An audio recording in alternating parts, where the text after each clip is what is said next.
ಒಂದೂರು ಕುಗ್ರಾಮ actually. ಅಲ್ಲಿಗೊಬ್ಬ ರಾಜಕಾರಣಿ ಬರ್ತಾನೆ. ಅಂದ್ರೆ ಹಿಂದಿನ ಸತಿ ವೋಟ್ ತಗೊಂಡ್ ಹೋದ್ಮೇಲೆ ನೆಕ್ಸ್ಟ್ ಎಲೆಕ್ಷನ್ ಬರೋಕ್ಕಿಂತ 1 ವರ್ಷ ಮುಂಚೆನೆ ಬಂದ್ಬಿಟ್ನಂತೆ ಅವನು. ಅವ್ರವ್ರೆ ಅಲ್ಲಿನ ಜನರ ಹತ್ರ ಎಲ್ಲ ಹೇಳದ್ನಂತೆ, ನೋಡ್ರಪ್ಪ ನಿಮ್ದು ಏನೇನ್ ಸಮಸ್ಯೆ ಇದೆ ಎಲ್ಲ ನಂಗೆ ಹೇಳಿ, ನಾನೆಲ್ಲ ಬಗೆಹರಿಸ್ತೀನಿ ಅಂತ ಹೇಳದ್ನಂತೆ. ಜನ ಹೇಳಿದ್ರಂತೆ, ನಮ್ದು 2 ಸಮಸ್ಯೆ ಇದೆ. ಒಂದು, ನಮ್ಮೂರಲ್ಲಿ ಒಂದು ಹಾಸ್ಪಿಟ್ಲ್ ಇಲ್ಲ ಅಂತ ಹೇಳಿದ್ರಂತೆ. ಹೋಲ್ಡ್ ಆನ್, ಒಂದು ಫೋನ್ ಕಾಲ್ ಅಲ್ಲಿ ಎಲ್ಲ ಮಾಡಿಸ್ತೀನಿ ಅಂತ ಹೇಳಿ ಫೋನ್ ಹಾಕದಂತೆ ಆ ಪೊಲಿಟಿಷಿಯನ್. ಅಂದ್ರ ನಮ್ಮೂರಿನ ಜನರಿಗೆ ಒಂದು ಆಸ್ಪತ್ರೆ ಕಟ್ಸ್ಕೊಡೋ ಯೋಗ್ಯತೆ ಇಲ್ಲ ಅಂತಂದ್ರೆ ನನ್ ಮರ್ಯಾದೆಗೆ ಏನಾಗ್ಬೇಕು, ಇವಾಗ ಬರ್ಬೇಕು, ನನ್ಗೆ ಆಸ್ಪತ್ರೆ ಕಟ್ಬೇಕು, ಇವಾಗ 1 ದಿನದಲ್ಲಿ ಕಟ್ಬೇಕು ಅಂದಂತೆ.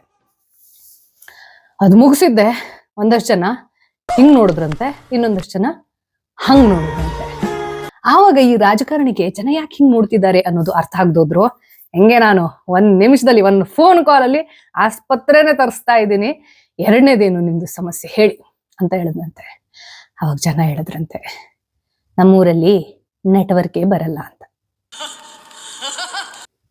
Hashtag if you know you know. ನಿಮ್ಮೂರಿನ ಅಂತ ರಾಜಕಾರಣಿ ಯಾರು ಅನ್ನೋದನ್ನ ಕೆಳಗಡೆ ಕಾಮೆಂಟ್ ಬಾಕ್ಸ್ ನಲ್ಲಿ ಮೆನ್ಷನ್ ಮಾಡಿ.